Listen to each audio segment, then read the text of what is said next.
Good. All right, so some of the trees eventually here, they just fall over. It's just kind of what naturally happens. So I have a tree that I've been watching for a couple years and it's falling over, and it fell over now, and it's gonna basically fall right onto the ground and then die. So I actually want to prop it up with some posts that will go into the permafrost, and then that tree won't die and it will be kind of a neat little tree. So let's go, I'll show you.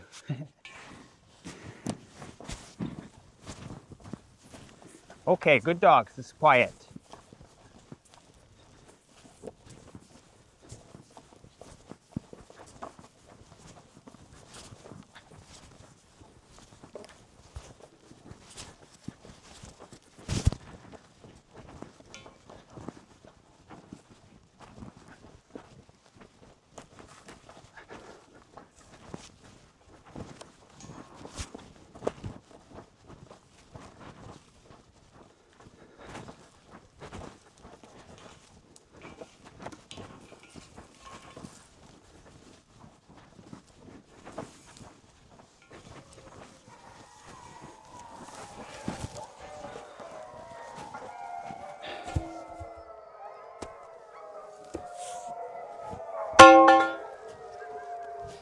The dogs are thinking that we're going, usually in the morning we take them for a walk.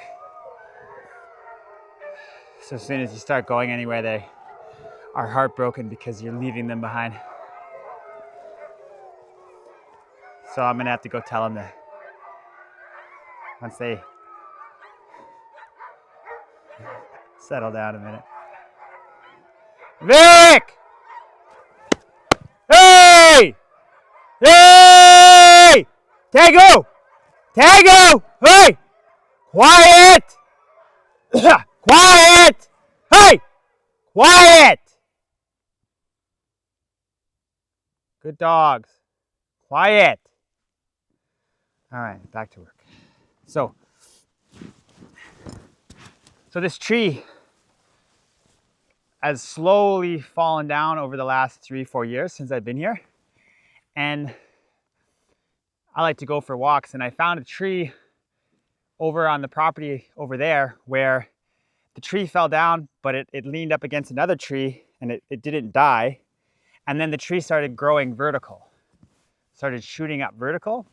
So I thought with this tree, how cool would it be if, you know, I could prop something up to keep it from falling, so it would stay like this, and it should stay growing and good. And then over time it will, shoot up vertical shafts. So I brought some poles.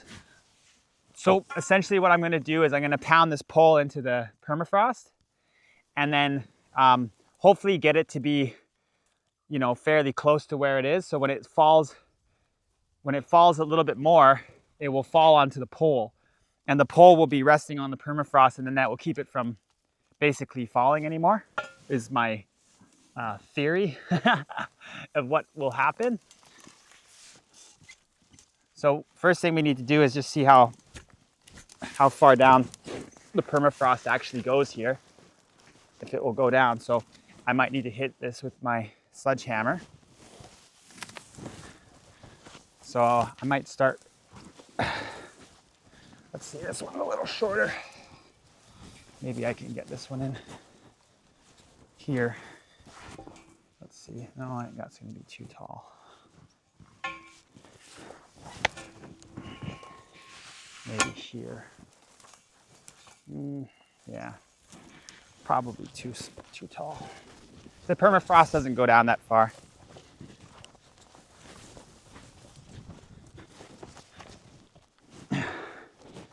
So you can see where the squirrels have been going on here, and they've been eating the rose hips. So I'll try not to kill too much of the tree while I walk on it. But even just doing this, I can feel it coming down. Whoa! All right.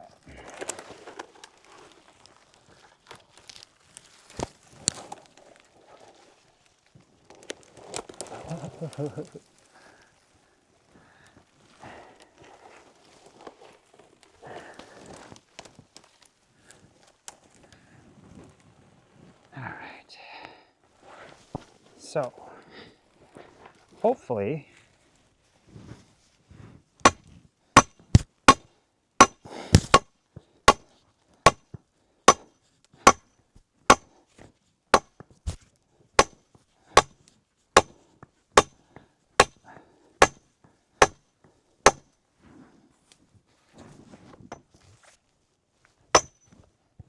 ooh.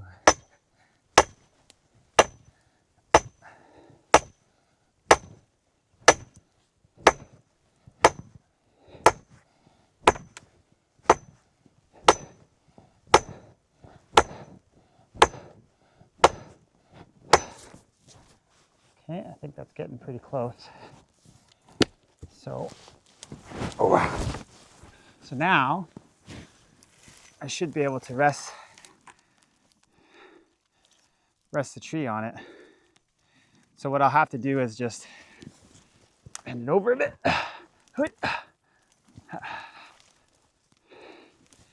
And then as the tree falls more, hopefully it will rest on that and then stop falling is what I would like to see happen. And then the tree hopefully will just stay like this and not die, which I think would be really neat. There's my project for today. If I do one little thing like this every few days, you get to notice some pretty cool stuff happening where you live. So I'll show you over here. This was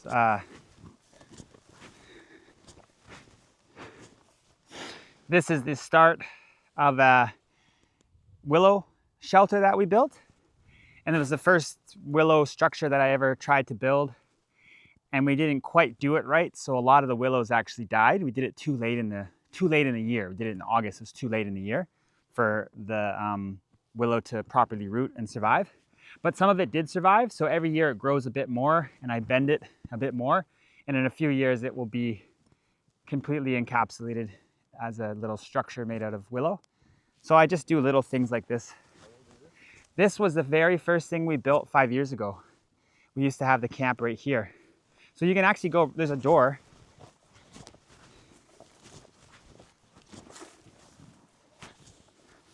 So you can come right in. It's quite nice inside. So you could throw a tarp over this and you'd have a shelter. You just threw a tarp over this.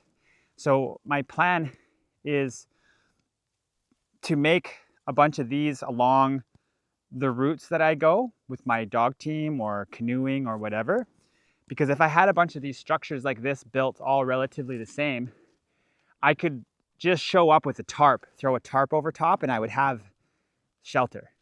And I don't have to do anything to it. It just grows and maintains itself. So every year it will grow a little bit, you know, like this guy here. So what I do with this one now is I'm just going to weave it through the structure that's already there. And then every year I just take, you know, 5-10 minutes and I just take the new growth and I just weed it through the structure, and then it grows through the structure and becomes part of it. So it doesn't take a lot of work. And then eventually, I mean, willows grow pretty quick. So next year they'll probably be here. And then maybe in 1 more year, 2 more years, it will completely have grown over the whole top. And you just manipulate it a bit as you go. So things like this are kind of fun. So my idea for this is I'm going to build a living table as well, like a table out of willows that's alive with a chessboard on it. And then I want to hold a chess tournament, but right when the mosquitoes are the worst, when the mosquitoes, so you have to sit in your underwear and you have to play chess, and either you win or you give up because there's too many bugs.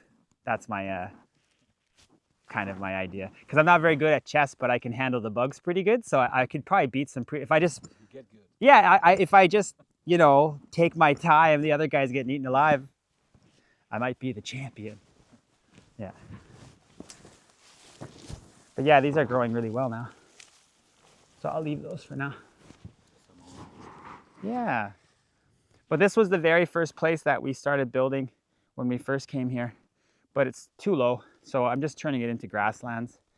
Every year I just clear out the willows and it gets more and more grass, and then keeps the bugs down, and the little rabbits and stuff have something to eat. Yeah, that's it. That's all I wanted to do. Now we can go. Yeah, we're good.